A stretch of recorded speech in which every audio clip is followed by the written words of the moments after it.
Let's take a look at the new generator tools in Photoshop and how we can use them for Muse.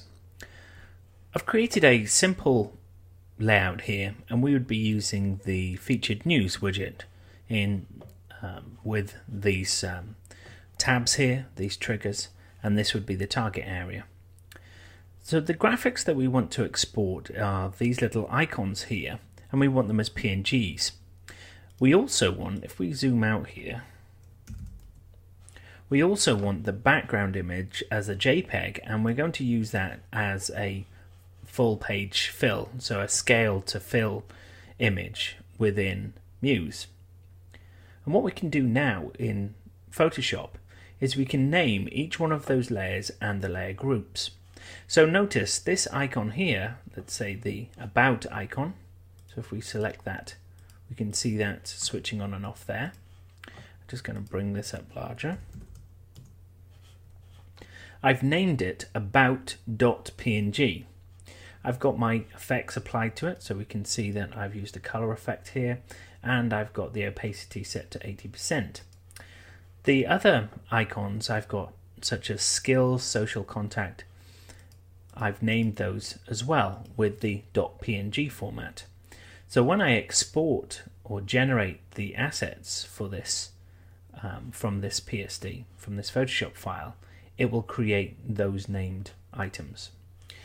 Down here we have a folder, and in the folder we have a graphic where I've applied a smart filter to blur out the image, and I could apply this exposure layer as well to just darken the exposure down, but I've switched that off, and I've got those elements within this folder, and I've named the folder background-fill.jpg and then a number 7 at the end of it. So we can see that we can use the generator tool to either generate PNGs, JPEGs and GIFs, and I can have them all in the same file. But because I've got multiple layers in this, I've applied the name to the folder or the layer group rather than the actual layer itself, because I want it to combine whatever is in that folder into that single JPEG. Now at the end of this JPEG here, I've used the number 7, which is going to give us a quality setting. You could use a percentage, but I've used a number here, so that will be a quality of 7 when it exports, as opposed to 10, which is full quality, and 1, which is the lowest quality. So we can do things with these when we export so that our settings match what we require. Because this background image is blurred, we don't need high definition, so I can set the setting lower.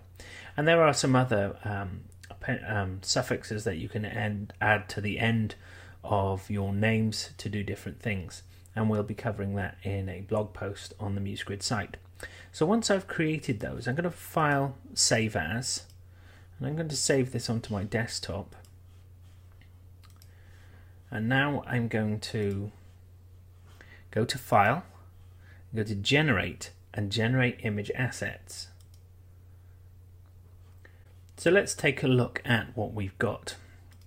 Let me open up the assets here, and we can see that we've got our LinkedIn, Twitter, and Facebook as PNG files, transparent PNGs. We've got our social icons, they're in white, so we can't see those. But we've also got our background image here, our JPEG, and this is at a quality of 7, so 70% of quality. And those were generated in a folder sitting on my desktop called Photoshop My Card-Assets, because that's the name of this particular file. So very easy and straightforward. This means that you can comp out your sites completely in Photoshop, and then using the new layers generator tool, you can generate your assets all at once. So give it a go, see what you think. I think it's a really useful tool and could save a lot of time. The beauty of this is that we don't have to slice graphics anymore, so we don't have to work with squares, and when we've got multi-layered graphics such as this, I don't have to switch any layers off to export the slices. We can just use our Photoshop layers. So I think this is an excellent addition, especially useful for Muse users, and hope you've enjoyed this tutorial. Thanks for watching.